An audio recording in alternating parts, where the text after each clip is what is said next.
आजम खान बड़े भाई हैं और आगे भी रहेंगे। नसीमुद्दीन के बयान से आजम के विरोधियों को लगा झटका। सियासी रोटियां सेकना नहीं आया काम, अखिलेश भी मुस्कुराए। सपा की मिशन 2027 को मिलेगी धार। नसीमुद्दीन ने बताया सपा को आगे ले जाने का क्या है प्लान। अखिलेश का बड़ा कुनबा, विरोधियों की बड़ी टेंशन। नसीमुद्दीन सिद्दीकी के सपा में शामिल होने के बाद बहुत से लोग कह रहे थे कि आजम खान को सपा ने किनारे कर दिया है, लेकिन अब खुद नसीमुद्दीन ने ऐसा बड़ा बयान दिया है जिसने विरोधियों के अरमानों पर पानी फेर दिया है। अखिलेश भी देखते रह गए। नसीमुद्दीन ने मीडिया के सामने कहा कि आजम खान बड़े भाई हैं और आगे भी रहेंगे। उनके इस बयान ने सपाइयों का जोश और बढ़ा दिया है, जबकि अखिलेश के पीडीए फॉर्मूले को भी अब 2027 चुनाव से पहले धार मिलने जा रही है, जिसकी चर्चा अब चारों ओर हो रही है। क्योंकि नसीमुद्दीन सिद्दीकी का सपा में शामिल होना विपक्ष के लिए बड़ा झटका साबित होता है, क्योंकि खबर है कि वेस्ट यूपी में नसीमुद्दीन को बड़ी जिम्मेदारी मिल सकती है, जो बीजेपी के लिए बड़ा झटका साबित हो सकता है। कैसे क्या होगा, चलिए आपको सब कुछ इस वीडियो में बताते हैं। दरअसल जिस सवाल को लेकर सियासी गलियारों में फुसफुसाहट थी, उसी पर नसीमुद्दीन सिद्दीकी ने सीधा जवाब देकर पूरा नैरेटिव बदल दिया। जब उनसे पूछा गया कि क्या उन्हें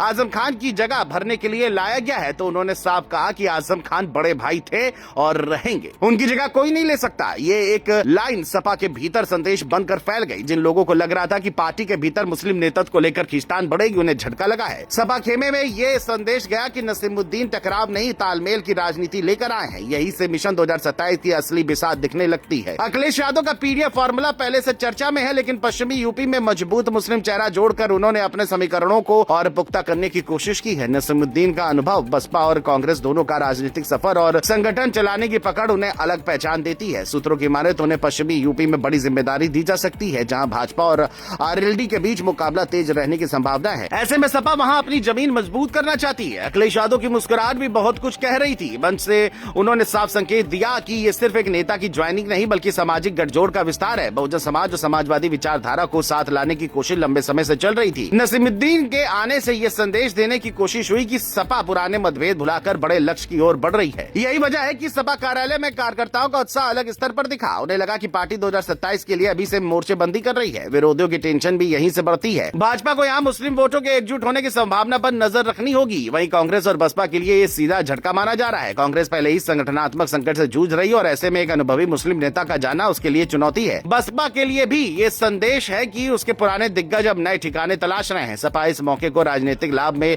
बदलने की कोशिश कर रही है। सबसे अहम बात यह है कि नसीमुद्दीन ने आजम खान के सवाल पर जिस तरह सम्मानजनक जवाब दिया, उससे पार्टी में संभावित दरार की आशंका कम हुई है। अब नजर इस पर है कि संगठनात्मक स्तर पर उन्हें क्या जिम्मेदारी मिलती है। अगर उन्हें पश्चिमी यूपी का प्रभारी बनाया जाता है या अल्पसंख्यक समीकरण की कमान सौंपी जाती है, तो उसका सीधा असर चुनावी रणनीति पर पड़ेगा। सपा चाहती है कि मुस्लिम, दलित और पिछड़े वर्ग का साझा मंच तैयार हो। इसी को अखिलेश और पीडीए की मजबूती बता रहे हैं। राजनीतिक विश्लेषकों का मानना है कि 2027 की राह आसान नहीं है। भाजपा सत्ता में है और संगठनात्मक रूप से मजबूत है। ऐसे में सपा को सिर्फ नारों से काम नहीं चलेगा, जमीन पर मजबूत नेटवर्क बनाना होगा। नसीमुद्दीन जैसे नेता का अनुभव यहाँ काम आ सकता है। उन्होंने कई चुनाव देखे हैं, सत्ता और विपक्ष दोनों की राजनीति समझते हैं। अब देखना होगा कि ये रणनीति 2027 में कितनी कारगर साबित होती है। लेकिन सियासी हलचल अभी से तेज हो चुकी है और विरोधी खेमे में बेचैनी साफ महसूस की जा रही है।